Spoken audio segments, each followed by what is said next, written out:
chatons, j'espère que vous allez bien. Aujourd'hui on se retrouve pour une vidéo look de rentrée, mais un look de rentrée avec des produits à moins de 20 € à tout petit micro prix pour certains d'entre eux. Je pense que ça va faire du bien à notre porte-monnaie pour cette rentrée. Je me suis dit que ça pourrait être pas mal de vous faire un look comme ça, un peu comme j'avais fait l'an dernier. Donc j'ai tout dans cette petite trousse. Alors il y a de tout, il y a des nouveautés pour moi en tout cas, et il y a des trucs que vous connaissez déjà. J'ai essayé de faire un petit mix entre les deux avec des produits nouveaux bien entendu et d'autres qui le sont un tout petit peu moins. Mais bon voilà, je me suis dit que ça pourrait être bien de vous montrer certains produits que j'ai achetés récemment et qu'on les teste ensemble également. Donc on va commencer tout de suite. Donc j'ai rien du tout sur le teint. On va commencer par la base et pour une fois ce sera une nouveauté. Donc la base, c'est une base de chez Kiko que j'ai acheté il y a un petit moment. C'est la Hydrating and Perfecting qui est comme ceci. Donc j'ai gardé le packaging, donc je vous la montre. Elle est comme ça, donc elle est bleue, enfin blanche et avec un liseré bleu. Je trouve ça assez joli. C'est assez simple. Donc ça fait partie de la collection permanente de chez Kiko. J'essaie d'éviter un peu des fois les collections un peu limitées ou autres parce que je sais que ça peut être très frustrant. Alors sachez que sur Kiko jusqu'en novembre ils font 2 achetés, 1 offert en fait. Donc si vous voulez, il faut vite vous dépêcher si vous voulez quelque chose des anciennes collections. Donc voyons un peu comment c'est fichu. Donc c'est un truc en tube comme ça. Elle a une odeur, elle est bleue. Je pense que ça se voit un peu à la caméra. Donc c'est une base hydratante. Vous savez que moi j'aime pas spécialement les bases, on va dire matifiantes. Pourtant c'est ce qu'il me faudrait au niveau de la peau, mais je suis pas fan du tout. Donc c'est une base qui est base visage hydratante et lissante, hydratation des couches supérieures de la peau. Et qu'est-ce que nous raconte le packaging? Alors le packaging nous raconte quoi exactement? Alors base visage hydratante et perfectrice, réduit l'apparence des pores et les imperfections, effet hydratant immédiat à longue durée, formule enrichie en jus d'aloe. Donc c'est quelque chose qui est hydratant. L'aloe vera c'est hydratant, on le veuille ou pas. Alors pour moi l'effet floutant ça va être vraiment quand je vais mettre le fond de teint, d'être pas là-dessus. De toute façon j'en mets pas beaucoup. Alors un petit parfum, après on aime, on n'aime pas, ça c'est un autre débat. J'ai mis le petit bandeau parce que sans ça simple un peu la pagaille, surtout au niveau des petits cheveux. Donc on verra. Là j'en ai peut-être pas mis suffisamment sur cette joue, sachant que j'ai les pores apparents un peu ici. De toute façon ces bases là je les utilise souvent. Elle a une odeur mais c'est pas une odeur qui est dérangeante. Vous savez que moi les odeurs un peu fortes, ou du moins certaines odeurs je les supporte pas trop au niveau de la peau. Donc déjà voilà. Pour les sourcils je vais basculer sur le gel Sephora. Alors, je vous mettrai toujours un équivalent, mais ça fait partie de ces produits à moins de 20 € qui sont bien. Alors je sais qu'il existe une version cire et maintenant une version gel à sourcils, que moi j'ai toujours l'ancienne version, mais bon il fait l'affaire totalement. Ensuite pour le fond de teint, alors pour le fond de teint ça va pas être très original parce que vous l'avez déjà vu dans ce genre de vidéo. C'est le Sephora Skin Ever Glow qui est comme ceci. Ma teinte c'est la 17.5N. Donc c'est un fond de teint qui est hydratant, qui est lumineux, hydratation 12 heures avec des probiotiques dedans. Moi c'est ce que je préfère. J'aime pas spécialement, vous savez, les fonds de teint mat. Donc, je mets une pompe et demie, c'est largement suffisant pour mon visage. De toute façon je pense que je vais le ressortir parce que ça fait un moment que je l'ai. La texture est un peu épaisse mais bon ça me dérange pas. Je suis pas très difficile en fond de teint. Alors après dans cette vidéo il n'y a qu'un seul produit qui sera pas catégorie petit prix parce que j'ai rien trouvé qui m'intriguait plus que ça. Si vous entendez du bruit en arrière-plan c'est normal, c'est la ventilation parce que j'ai mis la ventilation, non pas qu'il fasse chaud mais je sais que je vais avoir chaud rapidement me connaissant un minimum. Alors la base flottante ça floute très légèrement. Après moi du fond de teint pas non plus 3 couches, j'en mets juste ce qu'il faut. Après les produits Kiko je les connais quasi pas, donc c'est pour ça que j'en profite avec vous. Alors ça floute mais bon je vois que j'ai un bouton qui va pas tarder à péter, mais bon c'est censé flouter les pores. Alors ça les floute on va dire sans trop exagérer parce que vous voyez quand même votre peau, enfin vous voyez quand même un peu pas la texture mais un peu la surface de la peau en dessous. Mais globalement cette joue c'est mieux flouté que celle-ci, alors que celle-ci j'en avais pas mis assez, c'est possible, mais globalement voilà. Ensuite pour l'anti-cerne, alors l'anti-cerne ça va pas être un produit nouveau en soi mais vous m'avez déjà vu utiliser. C'est l'effaceur, donc c'est le correcteur multi-usage, donc c'est l'instant anti-âge de chez Je Mets Maybelline que j'ai racheté il y a pas très longtemps parce que je voulais essayer une astuce que j'avais eu sur, enfin c'est Maybelline maintenant, c'est plus Je Mets, on sent un peu le côté vieux, que j'avais eu justement de l'équipe Maybelline sous une publication Instagram, donc j'avais envie de l'essayer avec vous. Donc moi c'est la teinte 00, c'est la teinte ivoire, donc moi c'est une teinte très claire pour les cernes, donc je pense que vous connaissez un petit peu le système. C'est un peu comme pour le Perfector, c'est exactement la même chose. Alors si j'arrive à l'ouvrir ça serait quand même mieux. Ah ils ont mis un scotch en plus des plastocs, soit le scotch aurait largement suffi mais bon. Donc c'est un embout mousse comme ça. Alors je sais que vous n'aimez pas ça pour des questions d'hygiène, moi c'est un produit que je vais utiliser que sur moi donc ça me dérange pas pas trop. Donc moi il est comme ceci et à côté j'ai également acheté une version alors qu'on m'avait conseillé de tester en bronzer liquide, enfin crème. Donc moi c'est la teinte pareil, c'est l'instant anti-âge comme ceci, sauf que c'est une teinte beaucoup plus foncée comme vous voyez. Voilà, donc moi c'est la teinte caramel, donc c'est la teinte 10, donc c'est ce qu'on m'avait conseillé chez Maybelline mais il y a fort longtemps, mais celui-là avait été difficile à trouver, fut une époque, je sais pas, peut-être qu'il avait été reformulé ou j'en sais rien. Donc j'ai réussi à le trouver à mon Leclerc. Donc je vais d'abord commencer par la fonction anti-cerne, donc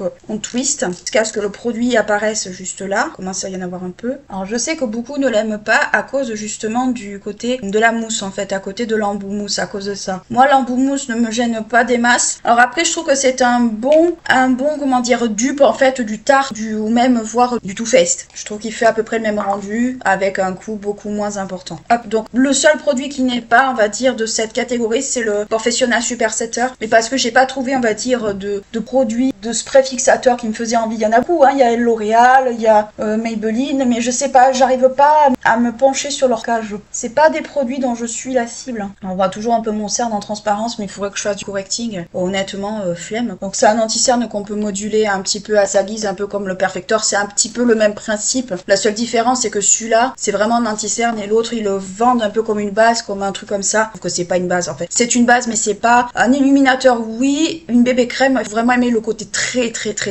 light. Donc on va utiliser celui-ci en bronzer. On va faire un peu une espèce de contouring un peu à l'ancienne. Mais avant, je vais poudrer mon dessous d'œil et pour cela, je vais utiliser un produit de chez Action. C'est la Go Flawless Crazy Coconut donc que j'avais acheté dans faire mon haul, enfin pas mon haul, mon crash test Action. Donc je l'ai gardé et celle-ci, je trouve que c'est un dupe en fait un peu de ce qu'avait fait I Heart Revolution. C'est un petit peu le même principe sauf que la I Heart Revolution a une teinte un petit peu plus claire si ma mémoire est bonne. Donc je vais juste la mettre sous le contour des yeux. Donc je vous la montre, elle est légèrement colorée, elle n'est pas translucide. Par contre l'odeur de coco si vous l'aimez pas, alors après c'est une odeur que au début on a mais qui ne tient pas, qui ne reste pas. Donc si vous êtes sensible aux odeurs, prenez ça en compte. Donc moi je poudre le contour des yeux avant que ça se barre parce qu'après c'est pas très propre, c'est pas très beau. Voilà. De toute façon je finirai de repoudrer après. Mais ça peut être un bon dupe. Alors c'est des produits qui sont à tout petit prix mais des fois t'as des dupes des petits prix également. Donc ça c'est pas plus mal. Ensuite on va tester l'astuce de Maybelline. Donc je prends mon caramel, mat caramel de l'instant anti-âge.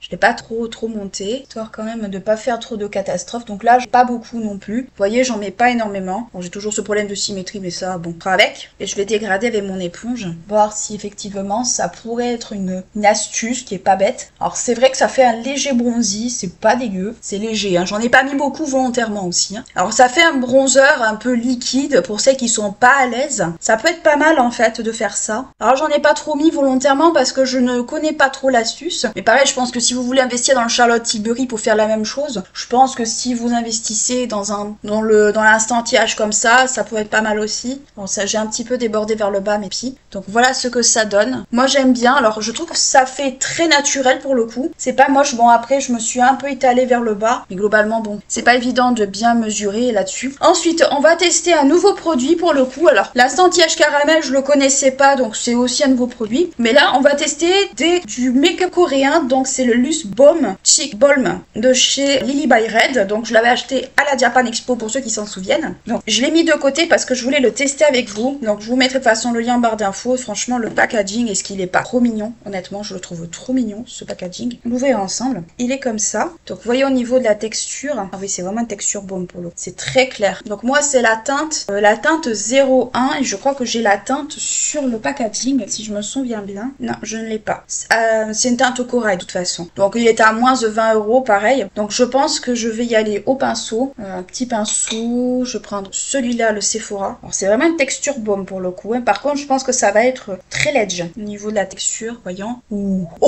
Oula, je me suis bien emballée. Oulala, j'ai un peu sous-estimé ce produit. Par contre, le rendu est très beau. Je sais pas si vous le voyez, je me suis un peu trop emballée. Mais c'est très joli. Ça fait une teinte un peu corail, naturelle. C'est très joli. Par contre, je pense que je vais clairement repasser à l'éponge pour bien le fondre et tout. Parce que là, au pinceau, il est très intense. Donc si vous voulez quelque chose d'intense, je vous conseille l'application au pinceau. Si vous voulez quelque chose de plus soft, je vous conseille plutôt l'application à l'éponge. Mais c'est très joli, honnêtement. C'est très fin, ça fait très frais. Mais Mais pareil, c'est à moins de 20 euros. Alors je pense que sur Yesti, vous pouvez l'avoir encore moins cher. Moi, je l'ai eu à 13,95. J'ai encore le prix là sur la boîte. Mais globalement, ça rentre dans la catégorie des prix à moins de 20 euros. Et puis si vous voulez tester du make-up coréen, ça peut être une bonne idée. Moi, je l'avais eu à la Japan Expo et j'en ai profité pour le prendre. Mais ouais, c'est très joli, je trouve. Ça fait très très fin. Alors je pense qu'en poudrant, ça risque vraiment de s'atténuer pour le coup. Mais j'aime bien. Honnêtement, je trouve ça joli. Pour l'instant, le make-up coréen, j'ai toujours été un petit peu mi-figue, mi-raisin. Parce que je trouvais que ça faisait trop trend.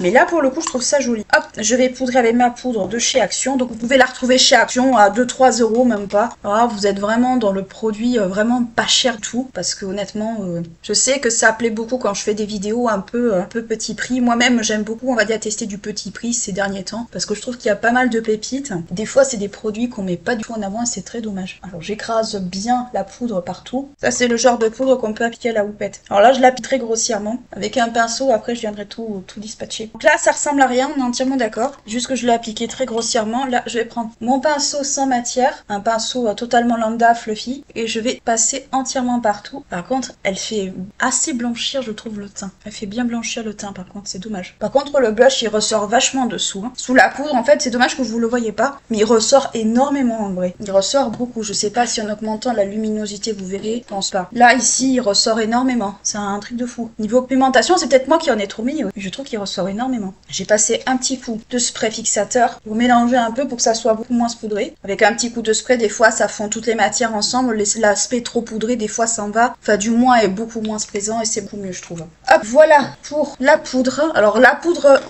Action, ce que je constate, c'est que si vous en mettez trop, elle peut rapidement faire plâtreux. Donc, ce que je vous conseille, moi, c'est de mettre un petit coup de spray et ça vous enlève un peu le côté trop poudré. Alors, soit de spray, soit de brume. Ça, c'est à vous de voir ce que vous préférez. C'est vrai qu'avec la chaleur, moi, je préfère les brumes. Moi, c'est avec ma brume préférée, c'est la Rare Beauty. J'ai pas trouvé d'équivalent, en fait, à la Rare Beauty. C'est pas faute de chercher. Mais, en fait, je reviens toujours vers elle parce que c'est vraiment pour moi une valeur sûre. Ensuite, pour les sourcils. Alors, pour les sourcils, on va retourner chez Kiko dans un produit que je ne connais pas. C'est le Ice Brow Multi Taker 3-in-1 Pencil. Donc, il est comme ceci. C'est la teinte 04 Auburn, si je me souviens bien.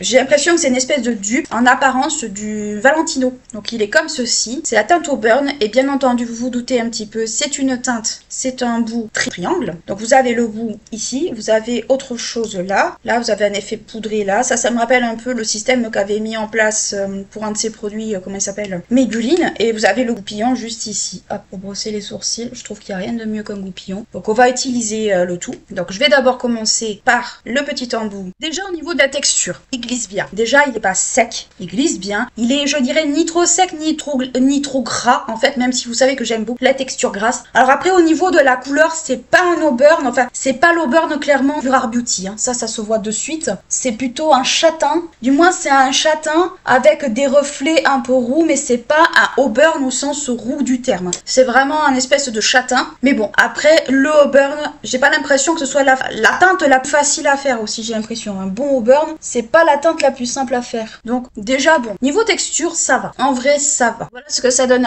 avec l'embout triangle. Alors, honnêtement, il pourrait détrôner un petit peu le Brow Expert de chez L'Oréal Paris que tant. Il pourrait le détrôner. La couleur en soi est pas forcément ce que je préfère, mais en soi, niveau texture, il est pas mal. Si vous aimez un petit peu le côté un peu gras, en le chauffant un peu, franchement, il est beaucoup plus simple à utiliser, par exemple, que le Nocibé. Franchement, j'ai pas grand chose à lui reprocher pour l'instant. On va tester avec le côté poudre, voir ce que ça donne. Ah, le côté poudre, on dirait plus en fait un côté tampon. Alors, le côté poudre, bon, il n'apporte pas grand chose, mais globalement, le côté comme ça, il est pas mal. Ce que je vais faire, c'est que je vais brosser un peu les sourcils. Le côté poudre, en fait, j'ai l'impression que c'est un peu comme une espèce, pas de gel, mais un peu, ouais, un peu comme un gel qui les fixe bien. Donc, je pense que franchement, si vous voulez investir dans un bon crayon à sourcils à moins de 20 €, ça pourrait être bien de se pencher vers celui-ci, parce que je trouve qu'il est pas mal. En soi, il est pas trop mal en soi. Donc ensuite, pour, on va dire, l'highlighter. Alors, pour l'highlighter, j'ai opté, bon, c'est pas une nouveauté, vous m'avez déjà vu utiliser, c'est le Master Chrome de chez Maybelline, que je trouve quand même qui fait très très bien le job en soi. Alors, il est un peu foncé pour moi, mais je crois qu'il y a que cette teinte. C'est une teinte un peu dorée foncée, mais globalement, en fait, c'est vraiment un petit prix. Chez Saga, par exemple, vous trouvez un prix,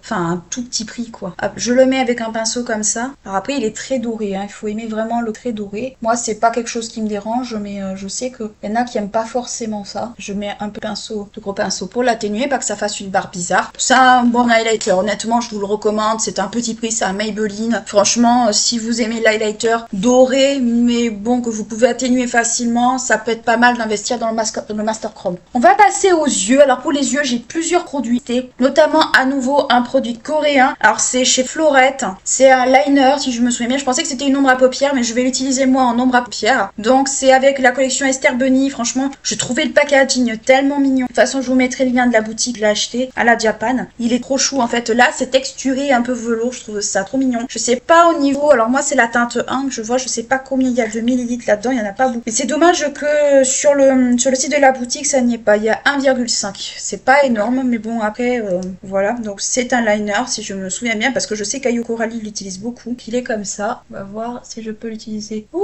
il est gel. Ouh là là. Il est gélifié. Ah, ça fait du bien, honnêtement. Alors, il a plein de paillettes, par contre. Il y a plein de paillettes. C'est vraiment très très beau, je trouve. Il a plein de petites paillettes. Alors, j'ai une paillette rouge qui s'est collée là. Je sais pas pourquoi. Bon, bref. Il a plein de petites paillettes argentées, blanches. C'est trop beau. Donc là, j'utilise un peu... Ah, même, il y a des rouges. Non, non, les rouges en font partie. Ah bon. Donc là, j'utilise un peu en ombre à paupières, pas forcément en liner, que c'est tout joli. Un peu comme un topper, en vrai. Un peu comme pour le Nocibé, en fait, une espèce de topper. Je vais remettre juste un peu de ce côté-là. Par contre, je vais nettoyer l'embout, parce que comme il y a un peu d'anti-cerne et tout, j'ai pas envie que l'embout, en fait, devienne crado. Donc ça, déjà, je trouve ça super beau. Par contre, bon, moi, je l'utilise en topper, parce que je trouve ça super joli en topper, comme ça. Mais vous pouvez l'utiliser en liner, hein. C'est juste que moi, je préfère comme ça. Il était à moins de 20 €, je crois qu'il était à moins de 10 même. Il était pas très cher. Mais je pense que sur le site officiel de la marque, ou même sur un revendeur, vous pouvez l'avoir encore moins cher. Donc voilà ce que ça donne. Alors c'est vrai que ça fait un petit peu... On voit que c'est un liner. Au niveau de la texture, on le voit. Mais je trouve que même, en fait, comme ça fait pas moche, en fait. Bon, à certains endroits, ça fait des trous, mais un peu comme pour tous les tomes. Un peu comme pour un topper. Bon, là, je l'utilise un peu comme tel, parce que j'avais envie de voir s'il pouvait marcher comme ça, aussi. Et je vois que ça peut totalement marcher en topper, donc ça me va très bien. Donc voilà, pour un autre produit à moins de 20 € coréen, qui est plutôt pas mal, je trouve. Vraiment, c'est super mignon. Franchement, je regrette pas du tout mon achat. Ensuite,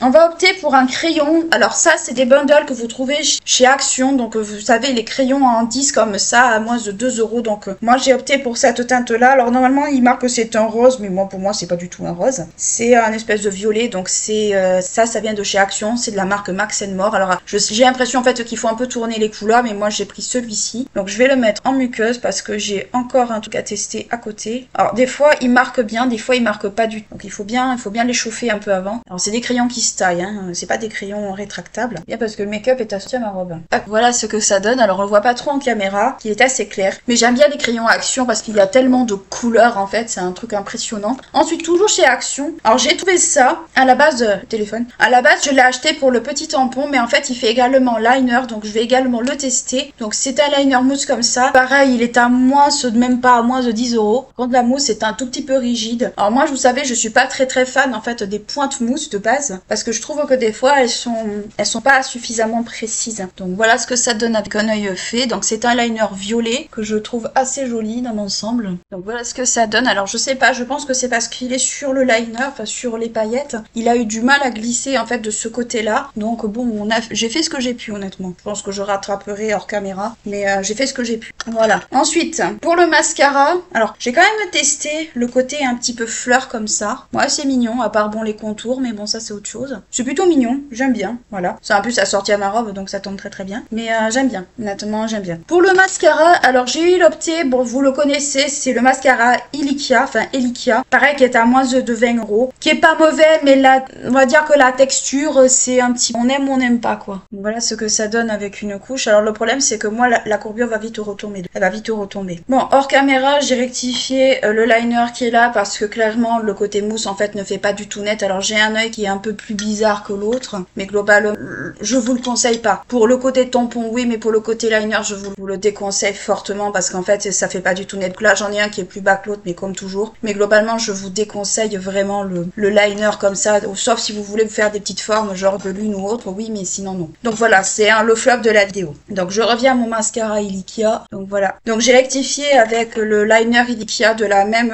collection, en fait, de la même marque que le mascara. Le liner est à moins de 20 € aussi, donc si vous voulez vous le procurer, je vous mettrai les liens de la boutique de Beauty Garden, parce que je l'ai acheté sur sa boutique à elle. Donc je vous mettrai le lien en barre d'infos comme d'hab. Bon, c'est un bon mascara quand même. Enfin, c'est un bon mascara, c'est un bon liner. Le mascara, vous connaissez un peu mon avis. J'aime beaucoup la couleur, je trouve la couleur très belle. Le problème c'est la texture. La texture est beaucoup trop épaisse, beaucoup trop, comment dire, pâteuse en fait. Donc c'est un petit peu ça. Je l'aime bien pour la couleur, mais pour la texture c'est à revoir. Ensuite, pour les lèvres, on va terminer sur les lèvres sur une note un peu plus joyeuse. Donc de la marque Clio, j'avais acheté cette Crystal Glam Tint. Alors je suis pas très fan moi des tintes de base. Donc c'est à moins de 20 €. Pareil, de toute façon je vous mettrai le lien en barre d'infos. Donc moi j'ai pris une teinte un peu marronnée parce que je trouvais la teinte très belle. Donc je vous montre le packaging, il est comme ceci. Voilà, donc vous avez la teinte qui est juste là. Donc une marque Clio, c'est une marque coréenne également. Au niveau de la texture, je sais pas ce que ça va donner. Ah, c'est un applicateur comme ça en langue de chat, voyons. Alors c'est très léger, c'est assez glossy en fait. C'est assez glossy. Ça a un goût un peu, alors ça a un petit goût, on dirait un goût de fruits un peu. C'est pas mal. Franchement, il est bien. J'aurais dû prendre peut-être d'autres teintes, mais bon, comme je ne connaissais pas le maquillage, donc je disais avant que la caméra comme je connaissais pas le maquillage coréen, j'ai préféré y aller doucement. Mais je trouve que c'est pas mal. J'aurais pu prendre un rose ou un orangé, mais là cette petite teinte marronnée, je la trouvais assez jolie. Je trouve qu'elle ressemble un peu à mon rouge à lèvres préféré de chez Huda Beauty, qui a bien souffert malheureusement, et qui souffre encore d'ailleurs, faut que je le termine, parce que je veux pas le jeter. Donc voilà pour la teinte, on va dire, du rouge à lèvres. Alors globalement, qu'est-ce que je vous recommande, qu'est-ce que je vous recommande pas? Je vous recommande très à moitié en fait ce liner de chez Action. Alors pour le côté de tampon comme ça, stamp, d'accord, bon même si moi on voit un peu les autours, c'est pas grave. Je vous le conseille pas pour le côté liner. Si vous voulez vraiment un liner violet, un bon liner violet, moi je vous conseille de mettre un peu plus et d'investir dans le Ilikia, parce que au moins là vous aurez un vrai violet joli, alors un peu électrique, mais un vrai violet pour le coup. Chaque fois que je le mets, on me fait que des compliments dessus. Ensuite, la poudre de chez Action, je vous dirais oui, parce que ça c'est un dupe en fait un peu de la I Heart Revolution, mais attention de pas trop en mettre, ou d'avoir un bon pinceau estompeur derrière, et surtout d'avoir soit une brume, soit un fixateur derrière pour enlever tout le côté poudré, pour que ça soit beaucoup plus diffus, beaucoup plus fluide surtout. Donc je vous la conseille oui, parce que ça reste un petit budget, c'est quand même pas mal. En plus je crois qu'il y a la Strawberries, il y a la Peach également. Donc vous avez d'autres couleurs. Je sais pas s'il n'y avait pas la cherry, j'en suis pas sûre, mais il faudrait vérifier. Le Master Chrome, ça reste un bon highlighter, surtout si vous avez un peu la peau médium, ça pourra que vous aller. Les instants anti-âge, c'est une valeur sûre, vous le retrouverez un peu partout, c'est un bon anti-âge à petit prix. Alors moi j'ai utilisé celui-là en tant que bronzer, mais sachez que si vous êtes un peu de la même teinte de peau que moi, ça peut totalement vous aller aussi. Et surtout, je trouve que c'est des concealers petit prix quand même relativement corrects. Un bon dupe par exemple, soit du Born in Sweat de chez Too Faced, soit du Shape Tape que je trouve beaucoup trop épais. Celui-là encore, vous pouvez le moduler à votre guise. Mon petit coup de cœur peut-être à moi, enfin mes deux petits coups de cœur pour le coup, parce que je pensais pas que j'allais l'apprécier. Le produit à sourcils de chez Kiko, pour moi, est un produit qui a l'air très prometteur pour mes attentes. Et le petit baume de Lily by Red, que je trouve vraiment super mignon. Alors faites très attention, ne faites pas ce que j'ai fait moi, n'y allez pas comme une brute. Moi j'y suis allée en mode grosse brute, et j'ai eu une grosse surprise au niveau de la pigmentation, c'est-à-dire que je pensais pas que c'était pigmenté, ou attention, ou juste ce qu'il faut. Et bien je peux vous dire que niveau pigmentation, ça y va. Honnêtement, ça y va. Mais c'est un bon produit coréen, je trouve. Alors sur YesStyle, c'est fortement possible que vous le trouvez beaucoup moins cher que ce que moi j'ai payé. Mais après, voilà, c'était pour tester. Je n'ai pas de connaissances particulières sur le make-up coréen. Je sais que c'est des produits qui sont fortement destinés au clair et encore un peu à médium, et encore c'est très rare. Mais globalement, moi honnêtement, j'aime beaucoup ce produit. Je le trouve assez mignon, assez fun, bien pigmenté. Honnêtement, je regrette pas mes 13 €. Je le trouve vraiment très très mignon. Donc je pense que je vais clairement le réutiliser pour un peu plus tard. Surtout là, on va rentrer vers l'automne. Je pense qu'il pourra être pas mal. Donc voilà pour les produits à moins de 20 € que je vous recommande. J'espère que cette vidéo vous aura plu, vous aura intéressé, vous aura donné des idées d'investissement pour vos prochains achats. N'hésitez pas à liker, clocher la vidéo si elle vous a plu, à vous abonner à la chaîne si ce n'est pas encore fait. Ce serait bien qu'on arrive aux 250 premiers abonnés d'ici la rentrée, voire la fin du mois de septembre. Moi, je vous fais d'énormes bisous. Je vous dis à très bientôt. Ciao!